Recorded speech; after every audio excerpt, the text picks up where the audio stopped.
Ladies and gents, boys and girls, welcome back. Glad you made it. It's another social production. We're doing it on January the 15th, 2025. If it's your first time, buckle up, and where can you find these videos? On Instagram, follow me there, subscribe to the YouTube channels. If you want to get the full-length videos, check out patreon.com/RobSadri if you like to physically, financially support the show.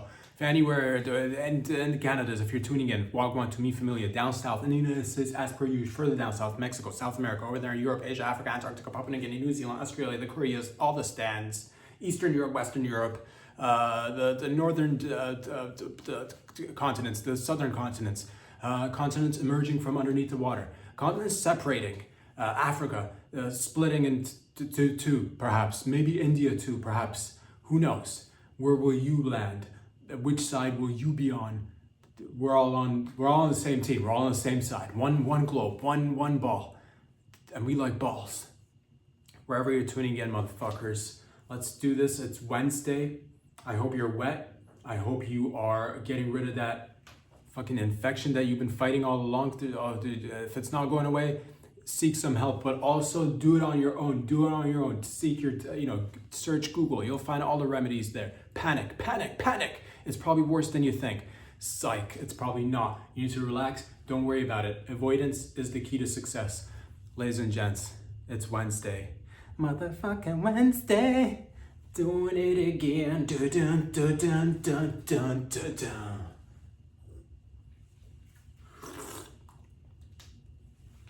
Hope you're all doing well. Let's get into it, shall we? Let's get prepared to get into it together.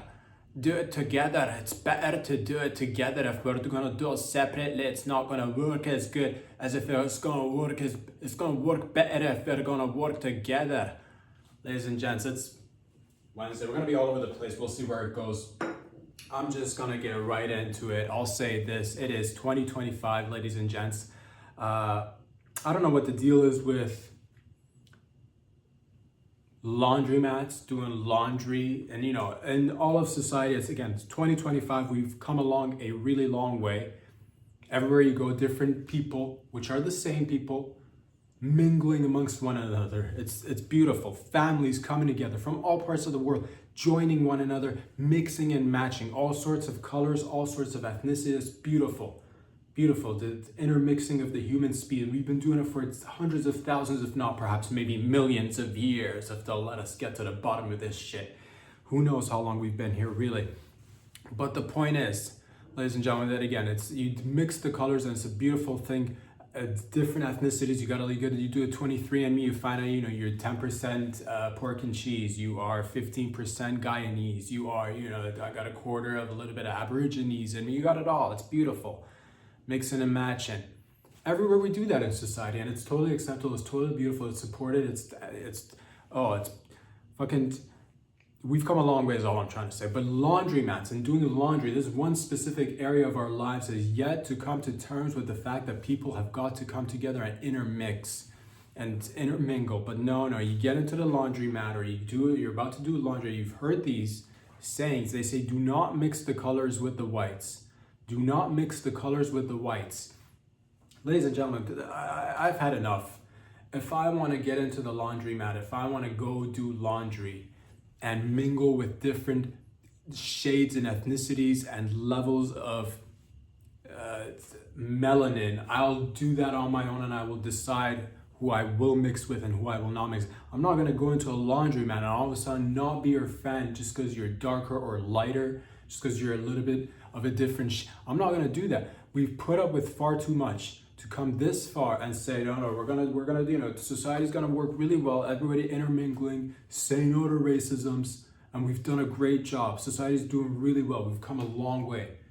We've put a lot behind us. But yeah, you get into these facilities, laundromats, you're about to do laundry at your place, all of a sudden you're supposed to be conscious of this notion of not mixing colors and what. If I want to mix my colors and whites, if I want to hold a black person's hand and do laundry, if I want to cradle a beautiful Asian while I'm doing laundry, I will do that, you son of a bitch. I don't know what Big Laundry's up to, but this separation, this segregation of the colors, and do not mix your colors with your whites. I'll mix all the colors and all the whites all day, every day. I'm not gonna be just a regular human being all day, every day, and then maybe once every 2 weeks have to for an hour or two become a bigot?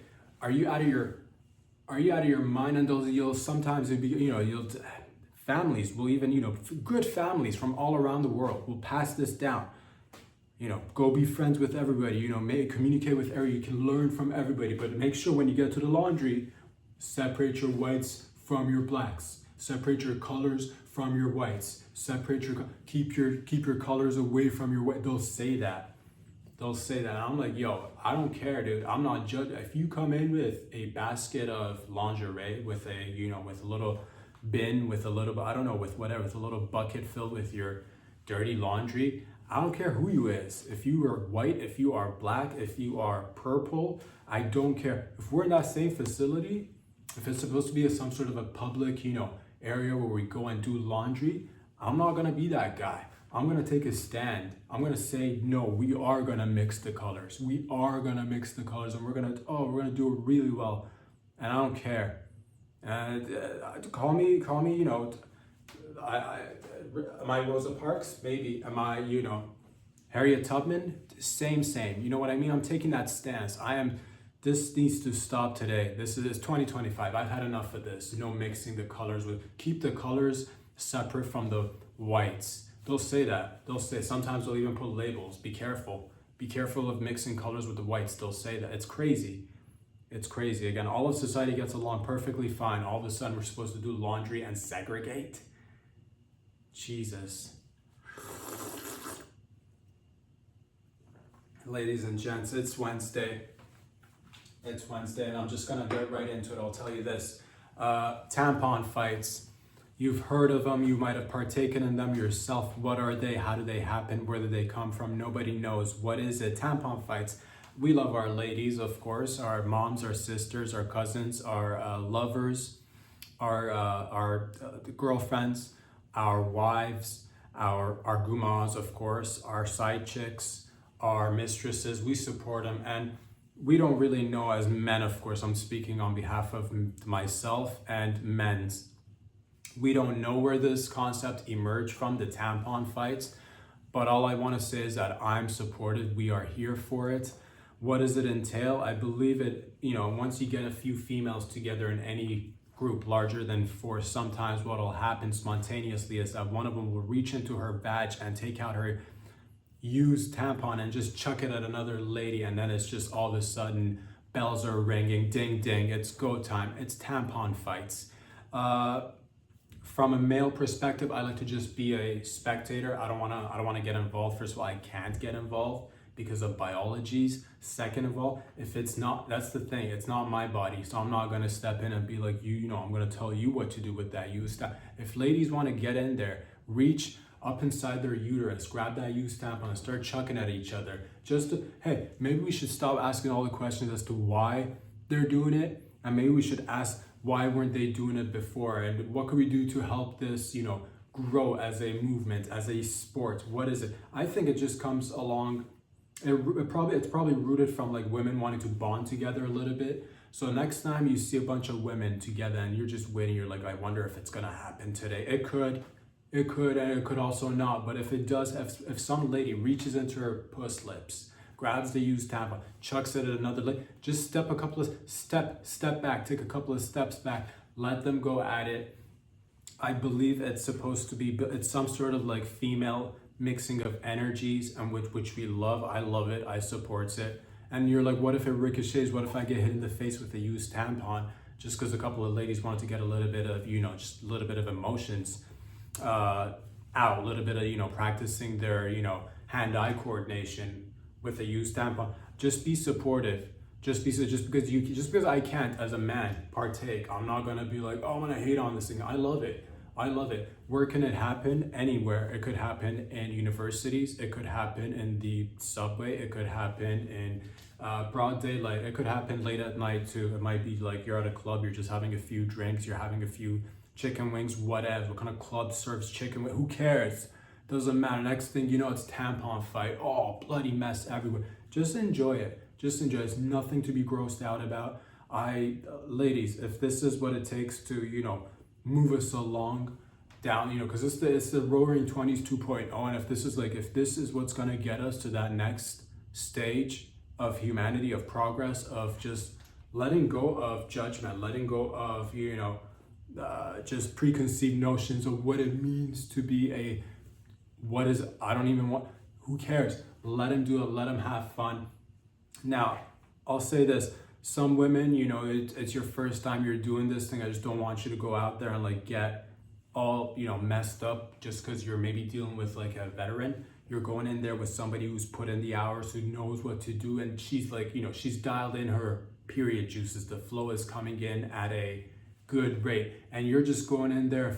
If you're spotting, don't go there chucking, spotted tampons, because there's another lady who's been doing this for like 10 years. 10-year purple belt in tampon fights. She's got her flow all regulated. She's got fucking loaded tampons. She'll chuck the first one. You're like, where are you gonna get the next one from?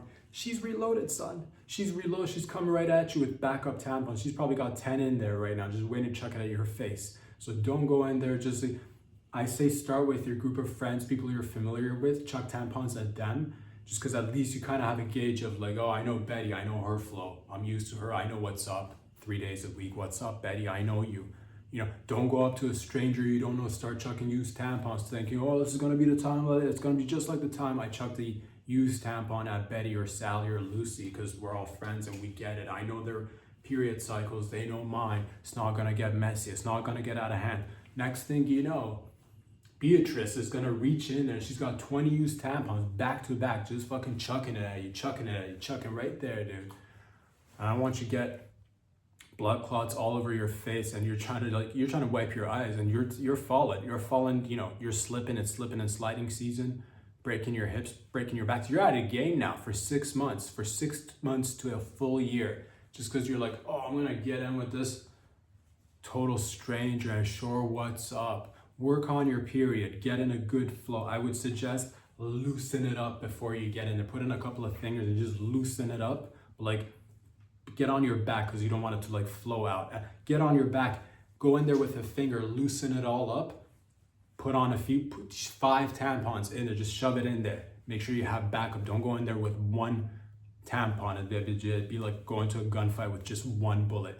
Many a tampons need to. I just want to make sure nobody's, getting hustled out there is essentially what I'm trying to say. But at the end of the day, as a man, I just want to say I'm fully in support of it.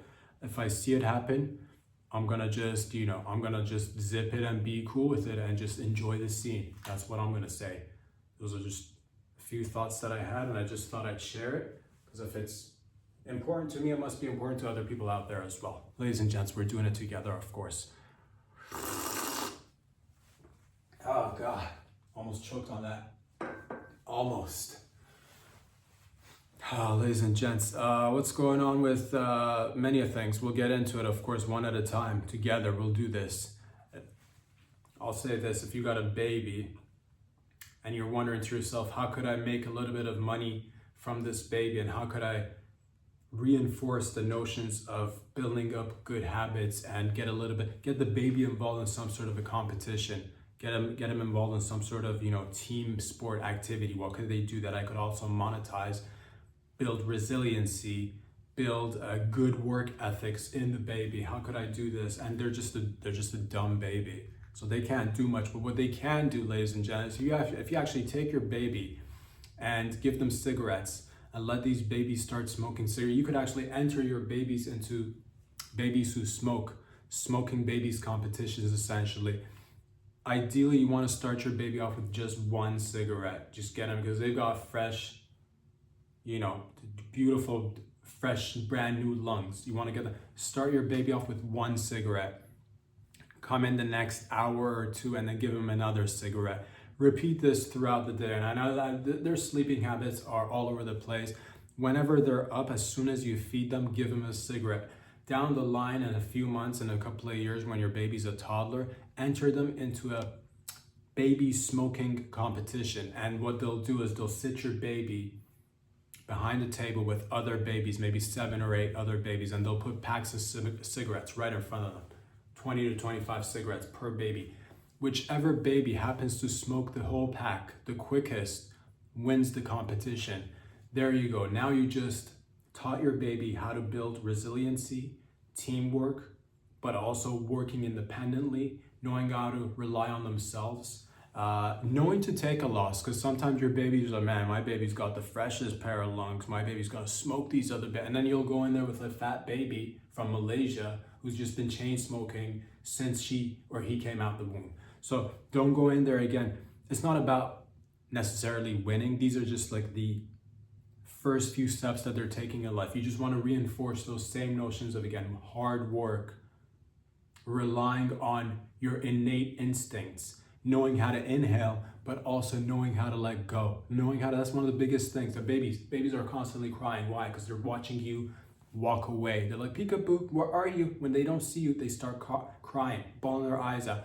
Once you give them a cigarette, you're teaching them how to inhale, which is take in, say, this is mine, this belongs to me. Exhale, this is not mine anymore. I'm gonna let it go and everything is A-okay, mommy. They'll say that with every exhale. You're teaching them to let go a little bit, which is down the line, really preparing them and yourself for the circle of life, which is life followed by death.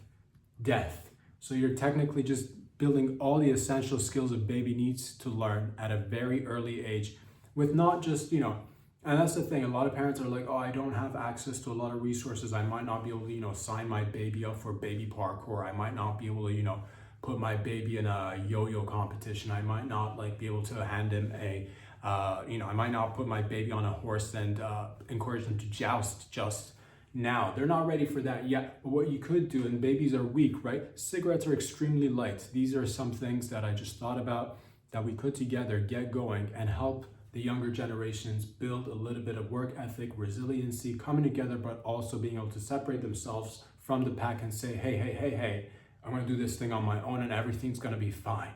So please, I encourage everybody to do this. If you've got a baby right now, again, a pack of cigarettes is extremely attainable for anybody. And babies' fingers, despite the fact that they're extremely weak, their hands, they have no hand-eye coordination. They've got no, backbone, zilch, neck movements, almost zero, negative neck movement. But what they could do is just lie down and just take a couple of drags. They don't, for the first few months, they don't even need to finish a whole cigarette. But down the line, you do wanna, it is a little bit about how can we challenge these babies of the future? How can we teach them to be strong, independent, but again, good teammates, good team players? These are just some things that I thought about. Of course, you're welcome if you have any input, if you've done this, if you're doing this right now, and you're monetizing, you're making bank from it. Again, just, you could be the story that other people could look to and say, hey, I could do this too. I too, me and my babes can do this too, ladies and gents.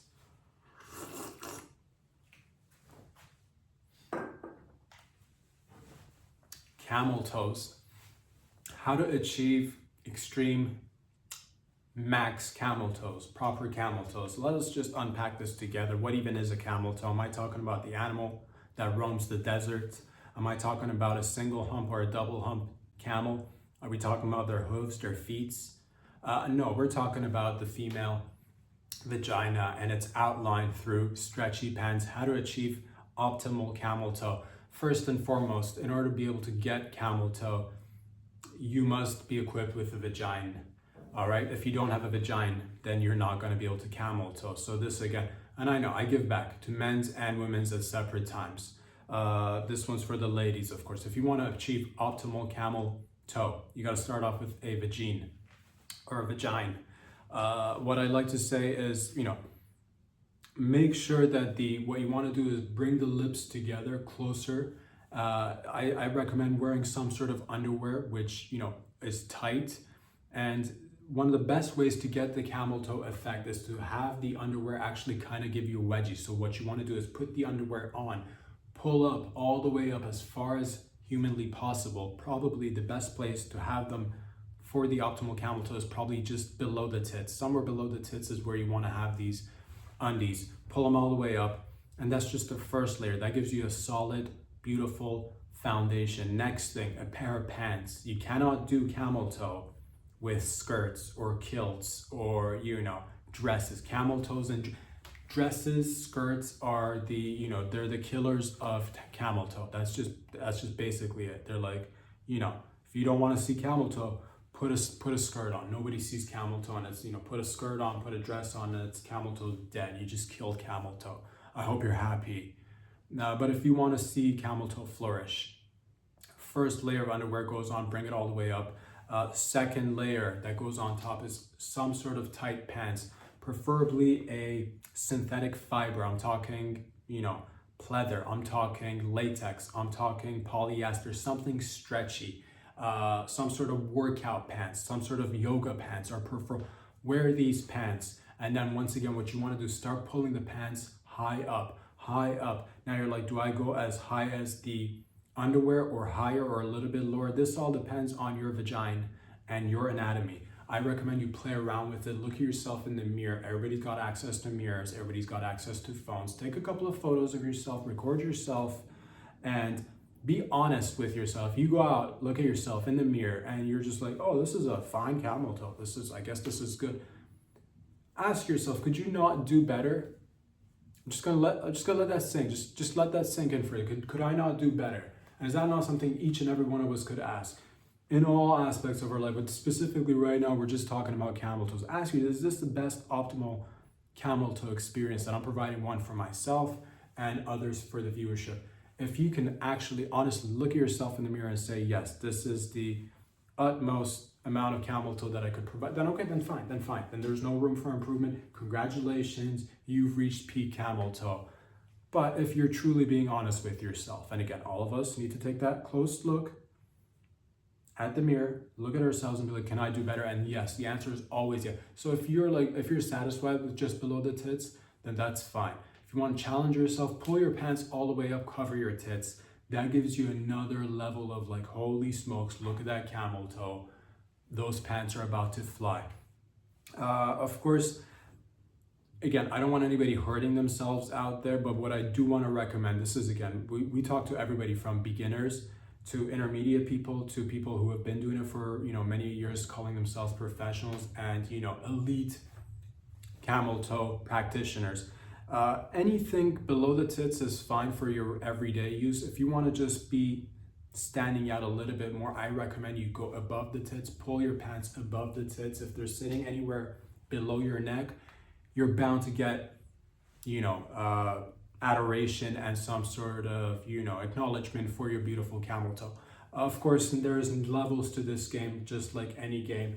After that, if you really want to push yourself, I recommend pulling your pants even higher, all the way up to below your chin. That is, now we're talking about like, okay, if you see pants below the chin, camel toe oozing out of the pants, then you can rest assured and be like, you know what, this person's put in the time, this person's put in the effort, and this is not their first rodeo.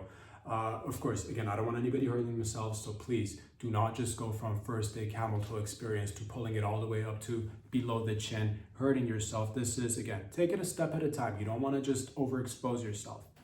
And then finally is the level that really turns heads, that really stops traffic, that really causes accidents on the road, that is, you know, getting applause worldwide on a daily basis. That's when you actually take the pants and pull them all the way across your face and cover your face and just walk into any room or any social gathering.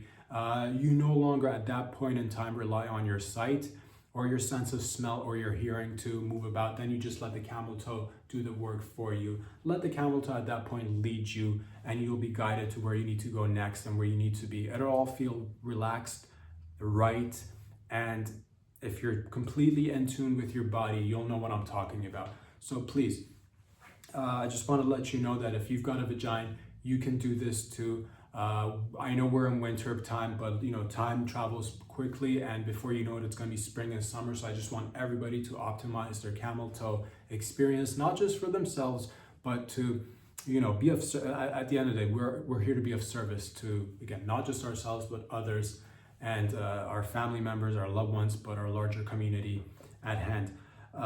With that being said, you're like, okay, I've been doing this. And again, we went through beginner, intermediate, professional, elite, diamond. Is there anything above that?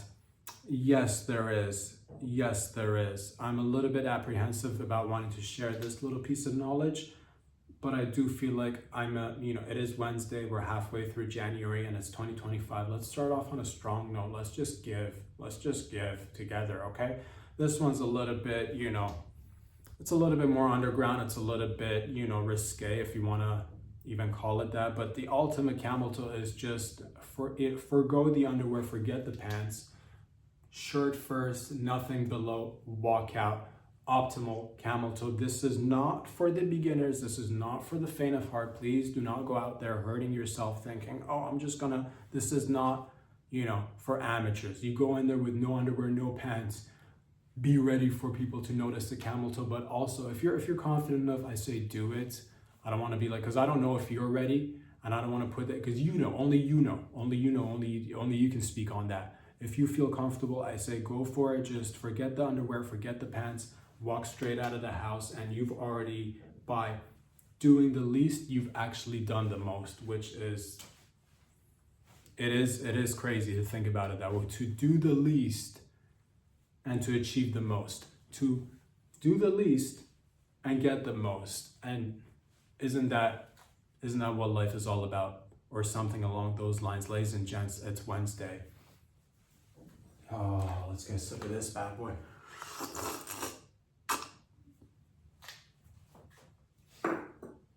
I've been looking at means of travel and how to, get people to move around a little bit more freely with a little bit, keeping budgets in mind, because I know how it is being a regular person I know how fiscally, most people, you gotta mind that P's and Q's. I have no idea what that means, by the way. Why would anybody mind your P's and Q's? I have no idea what that, like, what about the entire alphabet?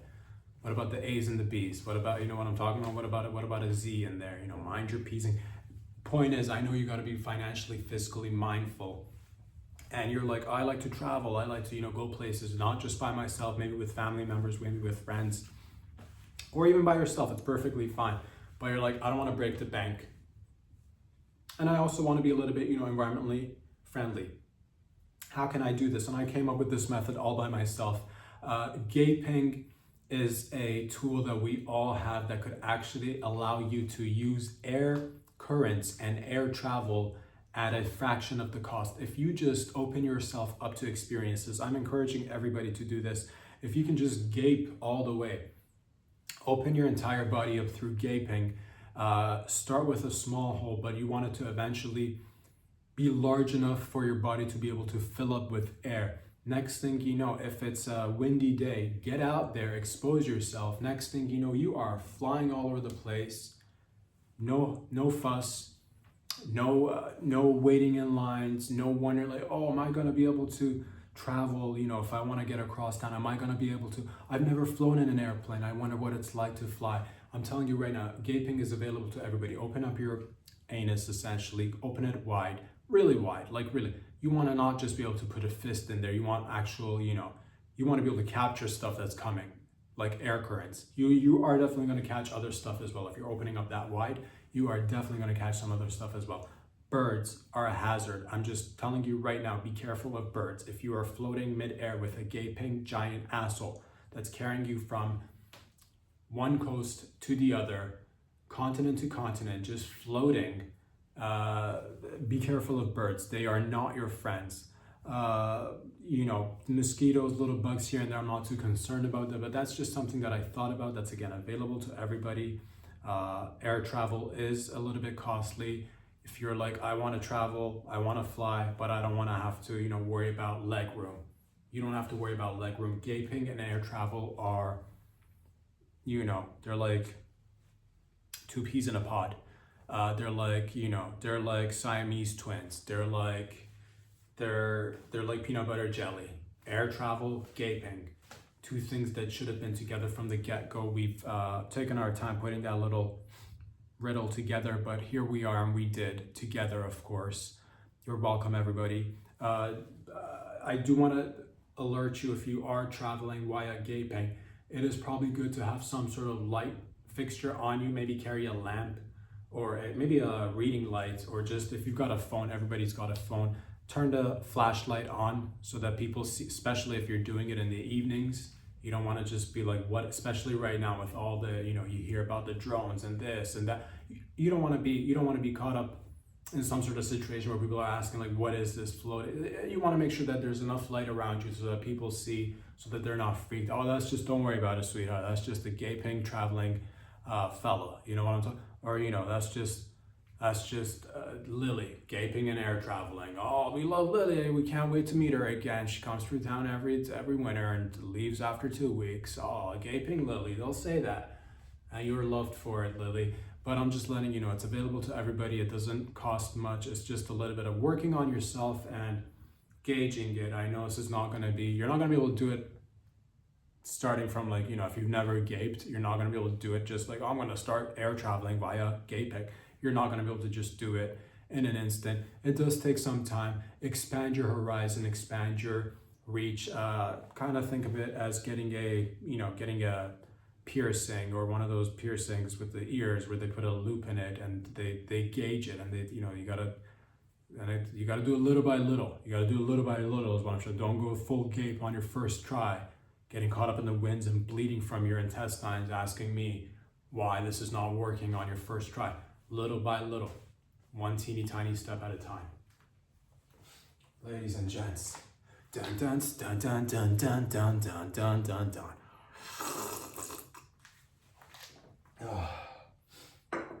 What's going on in and around the world? Let's get into it, shall we? Because it's motherfucking Wednesday. Motherfucking Wednesday. Doing it again, cause it's Wednesday. Doing it again on a Wednesday. Together again on a Wednesday. Doing it all. What's going on in and around the world? China is making moves on Taiwan. I don't know what that means, but I believe they're coming in. This is what's happening in my mind. China is flexing on Taiwan with its military activities, and it's going in the water and splashing the water, and the Taiwanese people's face. It's splashing water, and Taiwanese people's, or like the Taiwanese government. I don't know what's going on, but China is doing that, and it's putting in warships, I think, in the water, and it's just like flexing its military muscle, and it's a good muscle. It's a good military muscle. China's got a good, I don't know, I would assume it's one of the world's, we're getting into that state. We are that, the world is, we used to be at one point, I believe, multipolar, then we kind of went unipolar, then we're kind of like dabbling in and around the idea of like maybe multipolar once again, putting in warships that's all, this is, I would say, stop Asian hate, but like I think this is between them. I think this, so like in this case, encourage it's Asian on Asian hate, or it's not even hate. It's about like coming together. I don't even know what it's about, to be frank. I have no idea what it's about. I'm for it, and by that I mean I'm for whatever is best for everybody. And I think essentially, this is let's just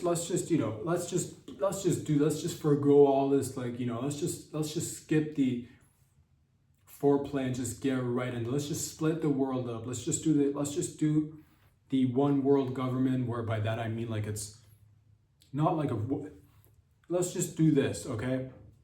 The US wants to take over Canada and Greenland and maybe Mexico, and then further down South America. This is all good. It's all great. I'm for it. I've thought about this.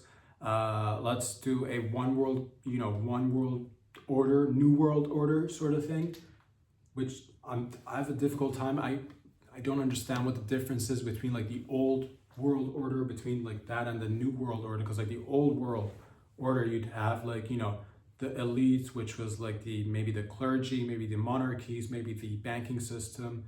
The media was way different back then. It was like books and, paperback and newspapers, but like that changed. And now like the new world order is now like still like kind of like not as much, of course, but like in certain regions there's still Rome, there's still the Catholic Church, there's still like, the world religion. So you could say maybe the clergy, the banks are still intact. Military was always a part of it in the old world order, still probably will be in the new world. There's a military aspect of the new world order.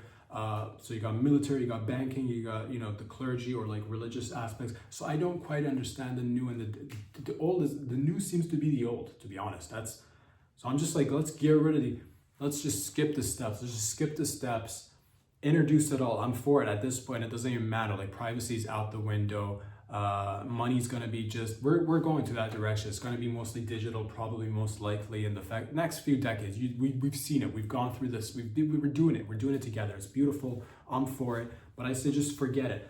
Instead of the fighting, just here, let's do this. Tripolar, the global world order, new world order, tripolars. Here's the thing. America gets to control all of Western society, all of it. America does it all. It does a good job. If, you know, if anybody else is doing a better job, then you do it, but you're not doing it. So America gets the, you know, Western world. We'll put Russia. Russia will be this is easy. Russia gets Europe. Boom, done. No more fighting. China takes care of Asia. Done. It's over. You know, so let's just all do business. Let's just all do business. We'll do the retina scans. We'll do the, you know, the face IDs, facial recognition. We'll do that. We can walk across anywhere, anytime. If there's facial recognition, you don't need to even worry about passports. What even is a passport? You can just walk around anywhere. They got you. Facial recognition. Boom, you're right there. Where is he now? He's over there. It doesn't matter. No, why? You're on facial recognition. Welcome to CCTV on a global scale. So that's what I'm saying. Let's just, if they want to take Taiwan, do it up. If they get Taiwan, then Russia gets Ukraine. If they get Ukraine, then America gets Canada and Greenland. And let's do this shit. Let's skip the, oh, we want to be separate nations. Do we? At the end of the day, I think regular people just want to be able to like make a little bit of money, be safe, take care of their families, and travel once in a while. If it means more travel, more monies, less hostility, then let's do it. But then again, I don't know what I'm talking about. At the end of the day, if we need to also back Taiwan up to just be like, oh, this isn't gonna happen. And I saw a short video, but like maybe last night or the night before, that we used to have nuclear weapons in Taiwan, and then we took them out in the 70s, and we had them for like 20 years in there. If we need to put a couple of nuclear bombs back in Taiwan, if that's what it means, then I support that too. At the end of the day, just letting you know, extremely supportive of all the stances that we're all taking together.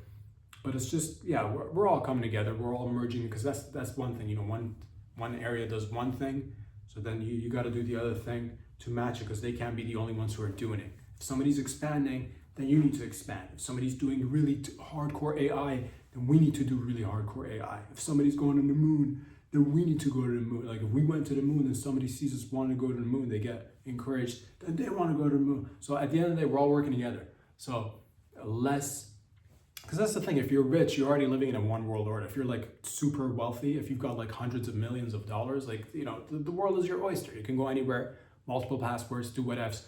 Really, nation states are just like, you know, confinements for the, you know, less, you know, fiscally, you know, flexible, if you want to call that. I don't even know what I'm talking about, but you know what I'm talking about, sort of, kind of. I don't know.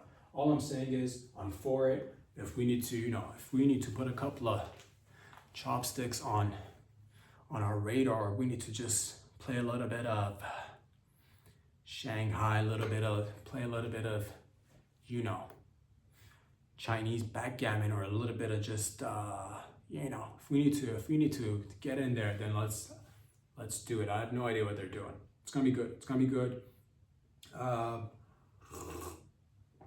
What else is going on, ladies and gents? What else is going on in and around the world?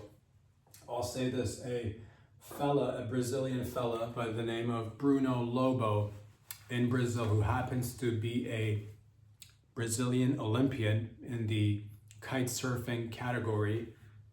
He's also he's a orthopedic as well. He happened to have just saved a life a couple of days ago. I'm not quite sure when it happened, but I did see it. So Bruno just, he was in the waters somewhere near Brazil, off the coast of Brazil somewhere. Sao Paulo, I want to say, but I think that one's wrong. Sao Luis, whatever, somewhere in Brazil, doesn't matter, body of water.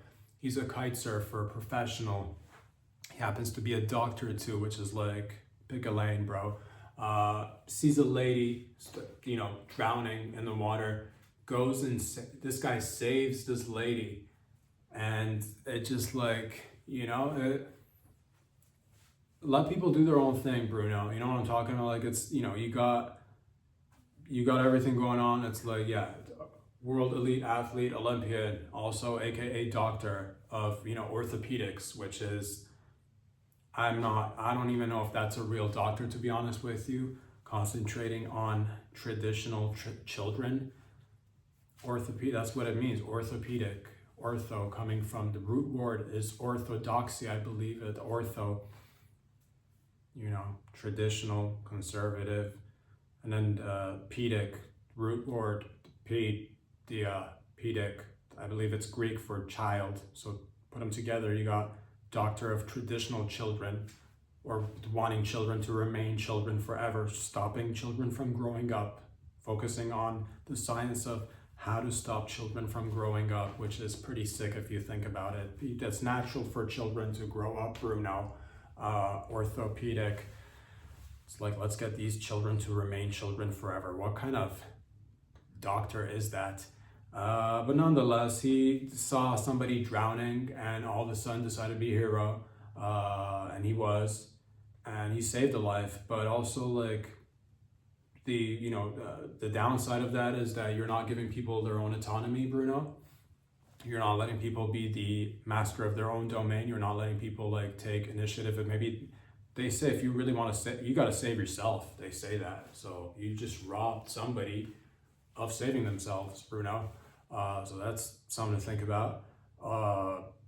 Maybe they were like, you know, maybe they wanted to make a drowning video or a drowning photo or pose for a drowning scene in some sort of a, you know, production, and you just ruin it. You just, I'm just gonna, every time I see somebody drowning in a body of water, I'm a professional kite surfer, I'm gonna save you. You just ruin an entire production. Did you stop and ask if they were filming, man? It's, you know, how could you not make the same mistakes as Bruno? If you see somebody drowning, first of all, make sure they're drowning, okay? If you see head above water, probably not drowning. If they dip in and out, wait till they dip fully and like maybe not dip out for like a good few minutes. Also, it's like, again, pick a lane.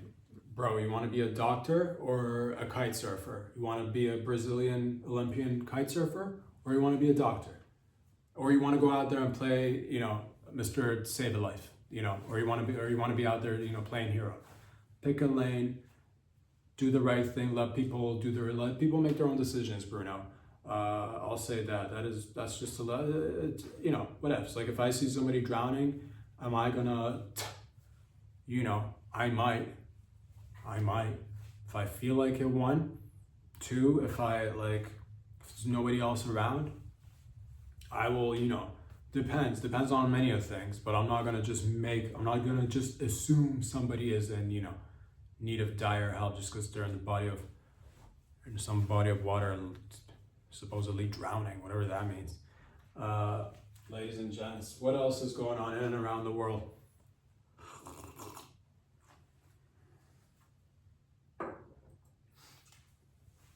I'll say this. Khabib Nurmagomedov. Khabib Nurmagomedov. Khabib Nurmagomedov. Khabib Nurmagomedov. Nurmagomedov. Khabib Smirnov. Khabib Nurmagomedov. Khabib Nurmagomedov. Khabib Nurmagomedov.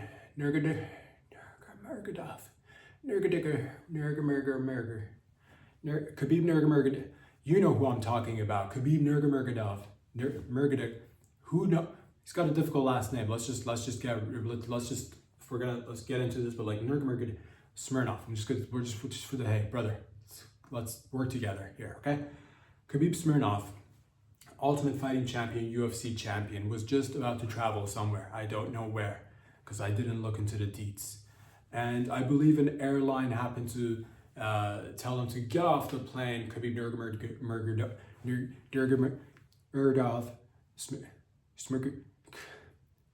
they told Khabib to get off the plane. And then I saw the headline, I read a little bit about it, and then I made my own assumptions about the whole circumstance. So this is what I believe happened. If you've looked into the matter, then you probably know more than I do, and you probably know more than you should. So you're becoming a little bit of a, okay? So what did Nurmagomedov? He was boarding a plane, going somewhere. Frontier Airlines, if I'm remembering correctly. Frontier Airlines asked him a couple of questions, and then Khabib answered, and then they told Mr. Gerdemir, bro, if you see me somewhere, I'd much love, respect, you know, you got a difficult last name. That is, I'm just gonna put it out there. You already know, everybody knows. It's not, it's fine though, it's fine, it's okay. Nurmagomedov on a plane, gets talked to. I believe he was maybe near the fire exit, near the emergency, you know, exit of the airplane, and they told him a few things, and he responded, and then they got securities involved, and the next thing you know, he's off the plane. So I guess this is Khabib versus airlines. Who's on the right, who's on the wrong?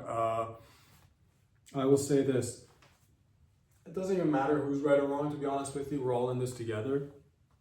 But if I could just give a little bit of advice on how to de-escalate situations like this, if you happen to be on some sort of an airplane or some sort of cruise or whatever. And I'll just say this, in this particular scenario, the first thing that Khabib should have done was to let everybody know that he's a Muslim. If you are specifically on airplanes, if you want people to relax and calm down, you just let people know you are Muslim, and immediately reaction is everybody just calms down. So you just let people know. And I'm surprised people didn't know who he was, because like Nurmagomedov, come on, dude. You're living under a rock if you don't know who Nurmagomedov is. Okay? Khabib Nurmagomedov. If you don't know who Khabib Nurmagomedov is, dude, you've been living under a rock for the past 10 years. But that's okay. Maybe it's a comfortable rock. I don't blame you. I'm not here looking down on you and asking questions as to why you've been living under a rock for the past 10 years. But Nurmagomedov got on a plane, got kicked off. If you would have just told him, Khabib, bro, next time you're on a plane, if they give you a hard time, let them know that you're Muslim, dude. Relaxes everybody. And if that doesn't work, start reciting, open up the Quran right there, dude, in the airplane. It calms everybody just gets silent, super calm, really just relaxed and zen. If you want everybody to be in a zen state, if you get on a plane, there's some sort of miscommunication, let people know you're Muslim, open up the Quran, start reciting, start speaking Arabic if you can. If you're on an airplane, you want everybody to calm down, start speaking Arabic. I'm telling you right now, they don't tell you this anywhere, but I'm telling you right now, if you go on an airplane, open up the Quran, let people know you're Muslim, start reciting, maybe make shout out to Allah, shout out to, Allah snack bar, and then just start saying things in Arabic. Shama, look how calm you were just right there, just by me saying these few words in Arabic. Right there, how relaxed were you just during those few brief moments when I just spoke Arabic right there. So if you are Muslim, if you are having a little bit of difficulty on airplane, let them know you're Muslim, okay? And say things like, God willing, we're gonna make a safe landing. We're gonna blow this landing up. Make sure we're gonna do a solid landing. You're gonna, this flight is gonna be the bombs. These are phrases you wanna say. We're gonna kill it with this landing. Say it like that, just like that. Just want everybody to calm down and relax. Say it like that. This airplane is lit. This airplane is lit. Right there, dude. Everybody's calm and relaxed. I'm just letting you know. Get in a corner. Ask for a little, roll out your prayer mat. Ask which side of the plane is facing Mecca. Get down and start praying. I'm telling you right now, eases everybody, calms everybody's nerves like you wouldn't believe. Honestly, if you get into any building to do that, it's same thing, same effect. Any building, just start reciting from the Quran. It eases everybody's minds. And that's crazy, dude. How do you not know who Nurmagomedov is, dude? And he's an assassin. He's a legit assassin. legit assassin. I'm not just saying that because he's from a certain part of the world with certain bad. Okay, not all people of that faith are actual assassins. Right, this one's an actual. This one we can actually say he's a legit. He will terrorize you, like in a good way though. Like in a good, you'll ask for it. Not you won't ask for it. You wish you didn't ask for it, but if you did, he'll fucking terrorize your ass. You know what I'm talking about? Like not in that traditional sense, in a very like assassin. Fucking one-on-one, or like maybe 3-on-1. I don't know how many he could probably take on 5 at a time, at least 7 if they're smaller stature. You know what I'm talking about. Full-blown Muslim assassin, the good kind. All right, the kind that fucking makes you calm down. And again, bro, this goes out to anybody else. If you're like Muslim, if you have a little bit of issues on the airplanes, I'm telling you right now, make a shout out to, you know, salam Allah, just keep doing your thing. Everybody will just chill the fuck out, relax.